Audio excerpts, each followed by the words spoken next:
Şimiz kerak.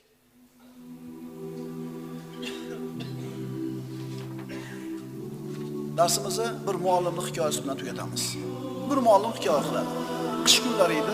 Maktabga har safargidan ertaroq borsam, sinfimga kirsam, 2 yosh bola ustida napis kiyimlar bilan sovqotib qaltirib o'tirishadi. Ularni issiroq bo'lgan boshqa xonaga olib chiqdim. Ozgina turib o'ziga kelishganidan keyin nasihat qildim. Bolalar, shunaqa sovuqda, shunaqa napis kiyinib kelasizlarmi? Kasal bo'lib qolasizlar. Gapirgancha gapirdi. Ularni kishiga yig'lab yubordi. Qattiq gapirganim yo'q, qo'pollik qilganim yo'q. Nimaga yig'ladi? Shunda kattaroq gapirdi. Ustoz, nimaga bu holda turganingizni aytib bering? Aytib ber bola. Yaqinda onamiz vafot etdi. Ozgina vaqt o'tgandan keyin otamiz bir ayolga uylandi. Yangi onamiz agar uyqudan vaqtida turmasak, nonushtadan ham, issiq kiyimdan ham bizni man qilib qo'yadi. Lekin uxlab qolib, nonushtadan ham, issiq kiyimdan ham man qildi, shunday qilishga majburmiz. Odam ham o'gay ena deb qo'yadi.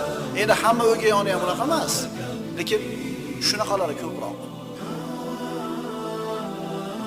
Onasi vafot etgan yetim. Agar o'zini onasi bo'lganda, bolasi uxlab qolsa sabr qilar edi. Choyini ham qo'yib berar edi, kiyintirib ham chiqarar edi, lekin o'gay ekanda. Demak, mana shu o'gay onaning qalbida rahm shafqat yo'qligini alomati. Unga xayriyat yo'q. Shuning uchun mabodo eshitsa bizni o'sha onasi o'lgan bolalarga ona bo'lib borgan o'gay onalar eshitsa, aytamizki, qalbingda shularga nisbatan rahm shafqat bo'lsa, Allohning rahmat kut. Otasini oldida chiroyli muomalani qilib qo'yadi, bolam botam deb qo'yadi, yo'qligida o'zi bilib muomalasini qiladi. Yetimni boshini silash qanchalar ulug' savob ekanligini ham bilamiz, yetimni qaqshashlik qanchalar gunohligini ham xabarimiz bor. Hozirda ham qarasanglar, o'zini tuqqan bolasiga ham ayrim otalar, onalar rahm shafqat ko'rsatmaydi.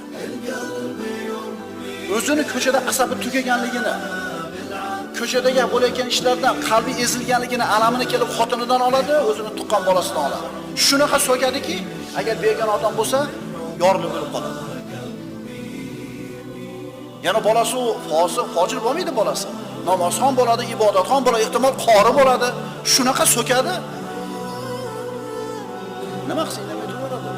O'zingni bolangga shafqating yo'q, odammisan sen? Og'zi ko'ryapti deydi. Tosh sulata og'zi ko'ryapti deydi. Avtobus yig'ilsa bir 2 yoshar, 3 yoshar bolasi bilan chiqib oldi bir kere deb bittasi aytib beryapti. Og'zi ko'ryapti deydi, tarsillatib yig'lamadi. Nimani biladi 2-3 yoshar bola? Qanday tarbiyalasang, shunday muomala qilasan. Rahm shafqat ko'rsatolmading bolaligida, senga hech qachon rahm shafqat ko'rsatmaydi. Bir kun keladi, buni qo'liga kuch o'tadi. Bir kun keladi, sen unga muhtoj bo'lasan. Kamatading tudan. Nima mehr ko'rsatgan bo'lsang, nima muomala qilgan bo'lsang, shu narsa qaytadi.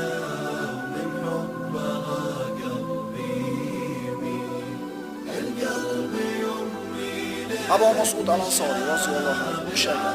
Qulim Rasul uryapti. Shu paytda orqamdan bir ovozni eshitdim. Ey Abu Mas'ud, bilginki, sen uning ustida, quling ustida qodir bo'lganingdan ko'ra, Alloh seni ustingda qodirroq. Qulni jazolashga qodirsan, lekin Alloh seni jazolashlikka sendan ko'ra qodirroq dedi. Men o'girilib qarasam, Rasululloh sallallohu alayhi vasallam ekan. Ya Rasululloh, Alloh uchun hur ozod dedi. Payg'ambarimiz aytdilar, agar shunday qilmaganingizda, albatta sizga o't azob yetgan bo'lar dedi. Qalbi qattiq, rahm shafqatsiz, qahr ko'rsatishga odatlangan kishilar. Ehtimol biz oramizda ham bordir. Ehtimol birinchi saflarda 5 mahal namoz o'qir. Ammo qalbida rahm shafqat bo'lmaydigan bo'lsa, Alloh taolaning rahmatidan umid qilishligi qiyin bo'ladi bunday insonlarga. La tunza'ur rahmatu illa min shaqin dedi Rasululloh. Rahmat, mehr, shafqat faqatgina baxtsiz, badbaxt kishidan olib qo'yiladi. Agar siz qahrli bo'lsangiz, mehr, shafqat bo'lmasa, yumshoqlik qalbingizda bo'lmasa, badbaxt inson ekansiz. Chunki Rasululloh sallallohu alayhi vasallam o'zining hadislarida mana shunday marhamat qildilar.